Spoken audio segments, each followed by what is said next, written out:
आज हम पढ़ेंगे संदेह चैप्टर जो कि क्लास 10 में है। यह चैप्टर में सभी को संदेह रहता है, तो मैं पूरा कोशिश करूँगा इसे अच्छे से समझाने का। तो चलिए स्टार्ट करते हैं।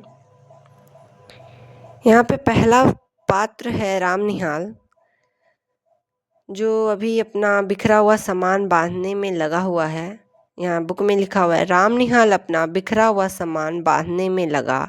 जंगले में धूप आकर उसके छोटे से शीशे पर तड़प रही थी।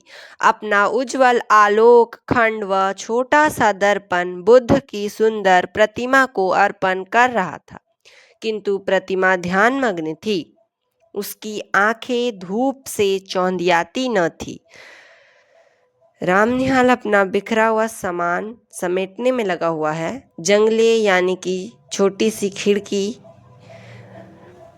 से धूप आ रहा है और बुद्ध की जो प्रतिमा है उस पर पड़ रही है, रिफ्लेक्ट होकर उसकी बुद्ध की प्रतिमा पर पड़ रही है। किंतु प्रतिमा ध्यान मग्न है, मतलब वो ध्यान में है, ध्यान मुद्रा में है। और वो ध्यान मुद्रा में है तो आँख बंद है, तो और वो मूर्ति भी है तो उसकी आँख चौंधिया नहीं रही है। मूर्ति है तो आँख तो नहीं चौंधियाएगी धूप से, अगर खुली भी रहेगी तो, लेकिन यहाँ लिखा हुआ है कि चौंधियाती न थी। प्रतिमा का शांत गंभीर मुख और भी प्रसन्न हो रहा था, किंतु राम निहाल उधर देखता न था। बोल रहा है कि प्रतिमा शांत थी और उसके चेहरे पे मुस्कान थी, लेकिन राम निहाल उधर नहीं देख रहा था। उसके हाथों में कागजों का एक बंडल, जिसे संदूक में रखने से पहले वो खोलना चाहता था। पढ़ने की इच्छा थी, फिर भी न जाने क्यों हिचक रहा था और अपने को मना कर रहा था, जैसे किसी भयानक वस्तु से बचने के लिए कोई बालक को रोकता है। उसके हाथ राम निहाल, यहाँ उसके को राम निहाल को बोला जा रहा है। उसके हाथों में कागजों का एक बंडल था जो वो संदूक में रखने जा रहा था, लेकिन उसको मन कर रहा था कि उससे एक बार खोल के देखे, पढ़े, लेकिन वो ऐसा करने से हिचक रहा था। लग रहा था उसे कोई मना कर रहा है, जैसे कि कोई बच्चा को मना करता है कुछ भयानक चीज़ के पास जाने से, बच्चा को रोकते हैं ना, ऐसे ही उसे लग रहा था कि उसे कोई रोक रहा हो। हिचक रहा था उस बंडल को खोल के पढ़ने में, देखने में। बंडल तो रख दिया, पर दूसरा बड़ा सा लिफाफा खोल ही डाला। एक चित्र उसके हाथ में था और आंखों में आंसू थे। कमरे में अब 2 प्रतिमाएं थी। बुद्ध देव अपनी विराग महिमा में निमग्न, राम निहाल राग शैला सा अचल, जिसमें से हृदय का द्रव आंसुओं की निर्झरनी बनकर धीरे धीरे बह रहा था। बंडल तो रख दिया था, वो राम निहाल बंडल संदूक में रख दिया, लेकिन दूसरा बड़ा सा लिफाफा खोल ही डाला। वो जो राम निहाल है वो बंडल रख देता है, लेकिन दूसरा लिफाफा खोल देता है। एक चित्र यानी एक फोटो उसके हाथ में था। आँख से आंसू बह रहे थे। अब कमरे में 2 प्रतिमाएं थी, इसका मतलब एक बुद्ध देव की और एक राम निहाल की। वह फ्रीज हो गया था, एक प्रतिमा जैसा बन गया था।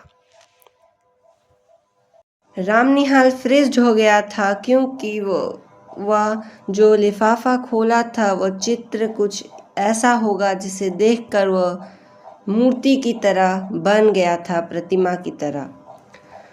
बुद्ध देव अपनी विराग महिमा में निमग्न, राम निहाल रग शैल सा अचल, जिसमें से हृदय का द्रव आंसुओं की निर्झरनी बनकर धीरे धीरे बह रहा था। मतलब बुद्ध देव संसार का त्याग करके, संसार का मोह माया को त्याग करके ध्यान में डूबे हुए हैं, और राम निहाल राग शैल सा अचल, मतलब पर्वत की तरह है लेकिन अंदर बह रहा है। पर्वत की तरह स्थिर है लेकिन अंदर से बह रहा है। जिसमें हृदय का द्रव आंसुओं की निर्झरनी, मतलब आंसू की नदी या झरना धीरे धीरे बह रहा था। किशोरी ने आकर हल्ला मचा दिया। एक और नया पात्र आता है, किशोरी।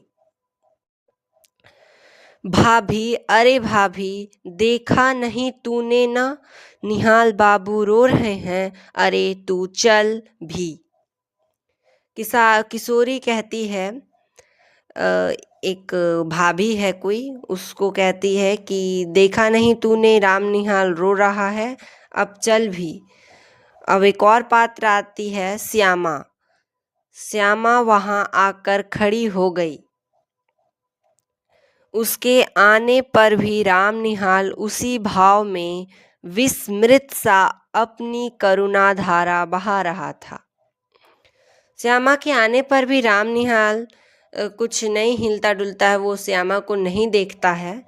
वो अपना ही ख्यालों में, अपना ही भाव में विस्मृत था, मतलब कि सब कुछ बाहर का दुनिया भूला हुआ, अपना ही बस, मतलब कि वो जो सोच रहा था वही सोच में वो डूबा हुआ था,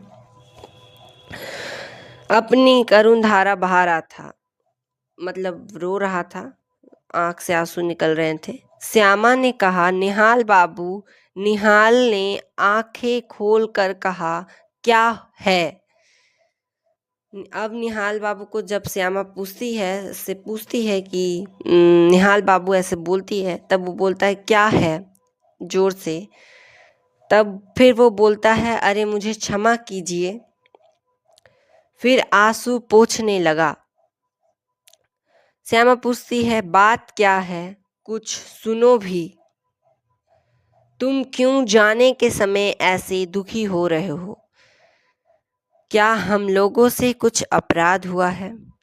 यहाँ पे हमें पता चल रहा है कि राम निहाल कहीं जाने वाला है, और उस श्यामा पूछती है कि तुम जाने के समय दुखी क्यों हो रहे हो? क्या हम लोगों से कुछ अपराध हुआ है? तब राम निहाल कहता है, तुमसे अपराध होगा, यह क्या कह रही हो? मैं रोता हूँ, इसमें मेरी ही भूल है। वो बोलता है, क्या बात कह रही हो, तुमसे अपराध होगा, मतलब तुमसे अपराध हो सकता है क्या? ये तुम क्या बोल रही हो? मैं रोता हूँ तो इसमें गलती मेरी है, तुम्हारी नहीं। प्रायश्चित करने का यह ढंग ठीक नहीं है, यह मैं धीरे धीरे समझ रहा हूँ, किंतु करूँ क्या? राम निहाल कहता है, प्रायश्चित मतलब कि पश्चाताप, मतलब कि कुछ करने के बाद जो पछतावा होता है, गिल्टी होता है, उसी को ही प्रायश्चित या पश्चाताप बोलते हैं। ये पश्चाताप करने का सही ढंग नहीं है, रो कर के पश्चाताप नहीं होता है, ऐसा राम निहाल कहना चाह रहा है। किंतु वो मैं करूँ तो करूँ क्या, यह मन नहीं मानता। श्यामा जैसे सावधान हो गई। क्यों श्यामा सावधान हो गई? क्योंकि वहाँ पे छोटी बच्ची है, एक किशोरी, और वो सोचती है कि अब कुछ राम निहाल बताने वाला है जो कि बच्चों को ना ही जाने तो बढ़िया रहेगा। इसीलिए वो कहती है, उसने पीछे फिर कर देखा कि किशोरी खड़ी है। श्यामा ने कहा, जा बेटी, कपड़े धूप में फैले हैं, वहीं बैठ। किशोरी चली गई। वो कहती है कि जाओ बेटी, कपड़े धूप में फैले हैं, वहीं जाकर बैठो। किशोरी चली गई। अब जैसे सुनने के लिए प्रस्तुत होकर श्यामा एक चटाई खींचकर बैठ गई। उसके सामने छोटी सी बुद्ध प्रतिमा सागवान की सुंदर मेज पर धूप के प्रतिबिंब में हंस रही थी। यहाँ पे कहता है, बुक में कवि कहते हैं कि अब वो बैठ जाती है चटाई खींचकर, बोलता है प्रस्तुत हो जाती है होकर, मतलब कि कुछ होने सुनाने वाला है राम निहाल, तो वो आराम से बैठ के सुनने के लिए, इसी को बोलते हैं प्रस्तुत होकर। बैठ जाती है और सामने बुद्ध की प्रतिमा रखी हुई है। सागवान एक लकड़ी होता है, सागवान की मेज, मतलब सागवान की लकड़ी से बनी हुई मेज पर बुद्ध की प्रतिमा रखी हुई है, धूप के प्रतिबिंब में हंस रही थी। रामनिहाल कहने लगा, श्यामा, तुम्हारा कठोर व्रत वैदव्य का आदर्श देखकर मेरे हृदय में विश्वास हुआ कि मनुष्य अपनी वासनाओं का दमन कर सकता है, किंतु तुम्हारा अवलंब बड़ा दृढ़ है। मतलब रामनिहाल श्यामा से कहता है कि तुम्हारा जो वैदव्य है, मतलब विधवापन है, उसका आदर्श देखकर मुझे विश्वास हुआ कि मनुष्य अपनी इच्छाओं पर काबू पा सकता है। वासनाओं का मतलब होता है इच्छा, लालच पर काबू पा सकता है, किंतु तुम्हारा अवलंब बड़ा दृढ़ है। मतलब कि तुम्हारा जो सहारा है वो बहुत मजबूत है।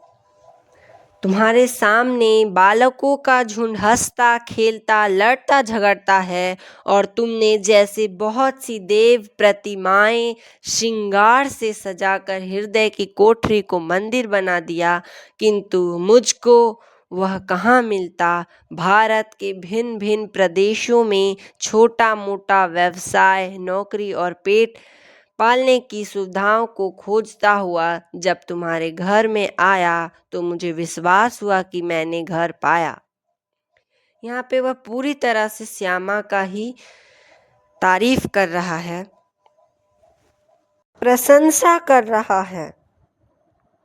वो पूरी तरह से यहाँ पे बस श्यामा की ही प्रशंसा किए जा रहा है। बोलता है जैसे कि तुमने अपने हृदय में भगवानों का श्रृंगार करके सजा लिया है, अपनी कोठरी को मंदिर बना लिया है, ऐसा ही उसका तारीफ करता है।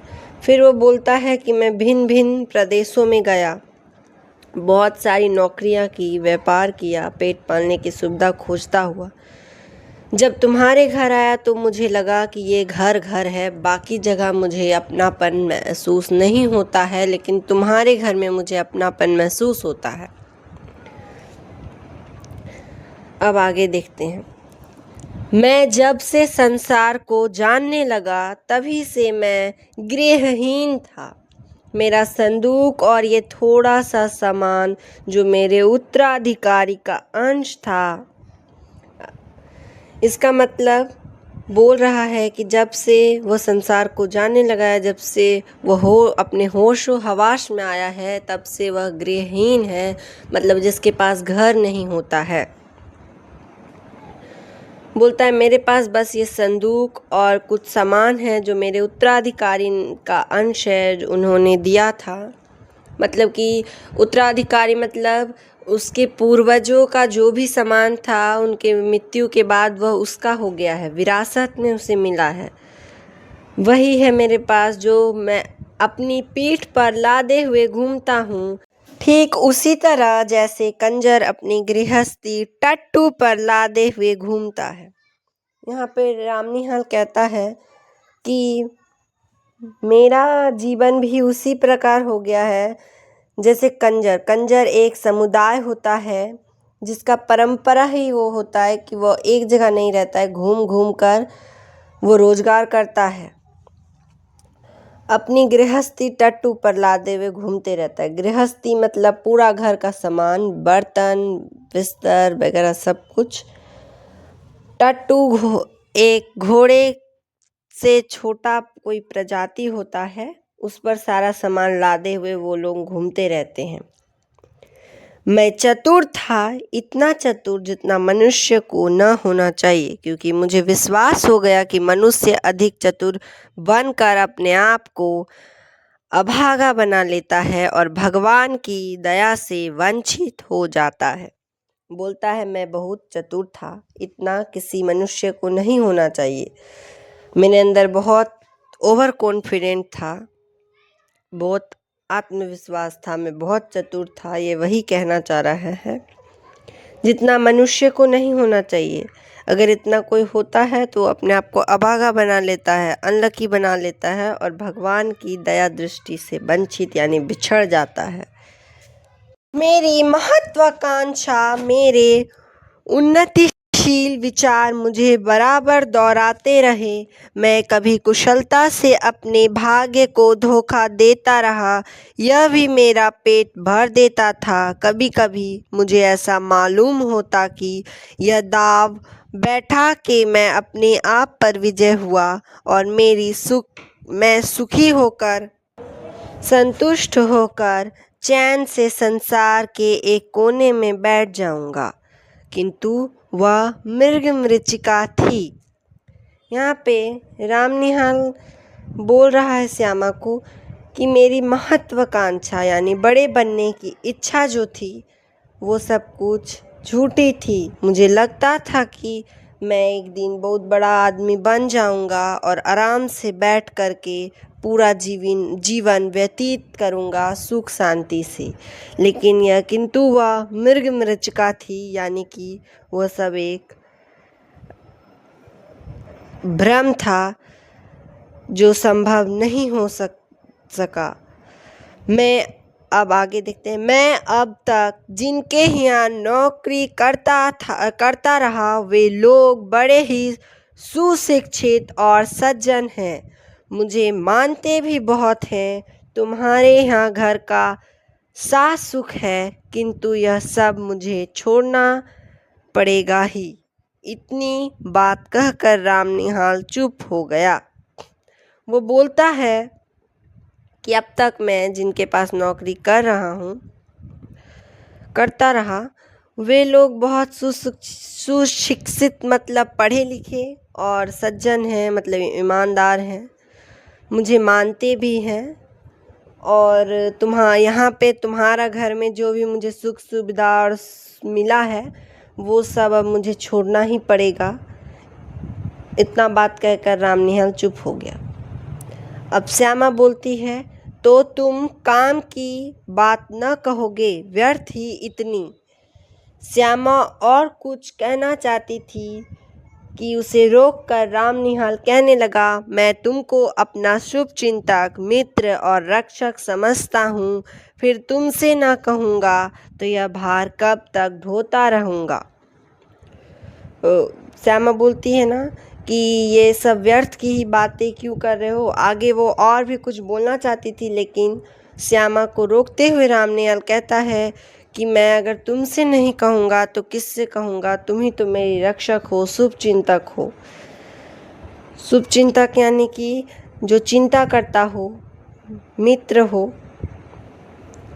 बोलता है नहीं कहूँगा तो कब तक अपने पर ये बोझ ढोता रहूँगा। ढोता यानी कि अपने ऊपर सवार भार रखना, भारी भरकम कुछ रख देना। ढोता यानी कि वही होता है, बोझ भी बोल सकते हैं। यह चैत्य है ना? हाँ ठीक। अब श्यामा राम निहाल बोलता है यह चैत है ना? तब श्यामा बोलती है हाँ ठीक। फिर राम निहाल बोलता है, कार्तिक की पूर्णिमा थी, मैं काम काज से छुट्टी पाकर संध्या की शोभा देखने के लिए दशाश्वमेध घाट पर जाने के लिए तैयार था कि ब्रज किशोर बाबू ने कहा, तुम तो गंगा किनारे टहलने जाते ही हो, आज मेरे एक संबंधी आ गए हैं, इन्हें भी एक बजरे पर बैठाकर घुमाते आओ, मुझे आज छुट्टी नहीं है। बोलता है कि कार्तिक की पूर्णिमा थी, मैं काम काज से छुट्टी पाकर संध्या को दशाश्वमेध घाट है कोई, वहाँ पर वो जाने के लिए तैयार था। तभी एक ब्रज किशोर नया पात्र आता है, ब्रज किशोर बाबू। वो बोलते हैं कि तुम तो अक्सर जाते ही हो गंगा किनारे टहलने, इस बार मेरे कुछ संबंधी आ गए हैं, उन्हें भी लेते जाओ, मुझे कुछ काम आ गया है। तब वो बोलता है और बोलते हैं वो कि उन्हें भी कोई बजरे पर बैठाकर घुमाते आओ। बजरे यानी कि बड़ी नौका।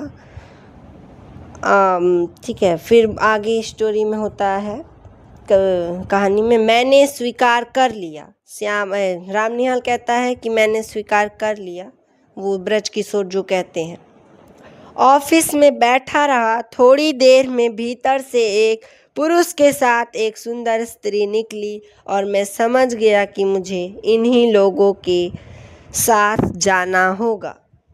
वो ऑफिस में बैठा रहा, थोड़ी देर बाद भीतर यानी अंदर से एक पुरुष और सुंदर स्त्री आती है। स्त्री मतलब कि लेडीज, लड़की, पुरुष मतलब कि जेंट्स, ये तो आप लोगों को पता ही होगा। ब्रजकिशोर बाबू ने कहा, मान मंदिर घाट पर बजरा ठीक है। निहाल आपके साथ जा रहे हैं, कोई असुविधा न होगी। इस समय मुझे क्षमा कीजिए, आवश्यक काम है। ब्रजकिशोर बाबू कहते हैं मान मंदिर, फिर यहाँ पे एक कोई जगह का नाम है, मान मंदिर घाट पर बजरा ठीक है, मतलब कि नाव बुक की गई है। ठीक है मतलब बुक की गई है। निहाल आपके साथ जा रहे हैं, ये राम निहाल को ही यहाँ कहते हैं। निहाल आपके साथ जा रहे हैं, शॉर्ट में निहाल बोल दिए हैं। कोई असुविधा यानी कोई परेशानी नहीं होगी। इस समय मुझे क्षमा कीजिएगा, मैं नहीं जा पाऊँगा, मुझे कोई आवश्यक काम है। इतना कर कर वो चले जाते हैं। अब वो जो पुरुष था, पुरुष के मुंह पर रेखाएं कुछ तन गई, मतलब पुरुष थोड़ा दुखी हो गया। लेकिन स्त्री ने कहा, अच्छा है, आप काम कीजिए, हम लोग तब तक घूम आते हैं। स्त्री दुखी नहीं हुई। हम लोग मान मंदिर पहुँचे, बजरे पर चांदनी बिछी थी। यहाँ पे हम लोग बोल रहा है राम निहाल, वो श्यामा को पूरा स्टोरी बता रहा है ना कि वो क्यों परेशान था, इसीलिए वो बताता है कि हम लोग मान मंदिर पहुँचे, बजरे पर चांदनी बिछी थी। पुरुष का नाम दे दिया गया है मोहन बाबू। जाकर ऊपर बैठ गए, पैड़ी लगी थी। ये नदी का किनारा जो होता है, वहाँ से नाव पर चढ़ने के लिए एक कुछ होता है, उसी को पैड़ी बोलते हैं। मनोरमा को चढ़ने में जैसे डर लग रहा था, और वो जो स्त्री थी उसका नाम मनोरमा दे दिया गया है। मैं बजरे के कोने में खड़ा था, हाथ बढ़ाकर मैंने कहा, आप चले आइए, कोई डर नहीं। उसने हाथ पकड़ लिया। ऊपर आते ही मेरे कान में धीरे से उसने कहा, मेरे पति पागल बनाए जा रहे हैं, कुछ हैं भी, तनिक सावधान रहिएगा, नाव की बात है।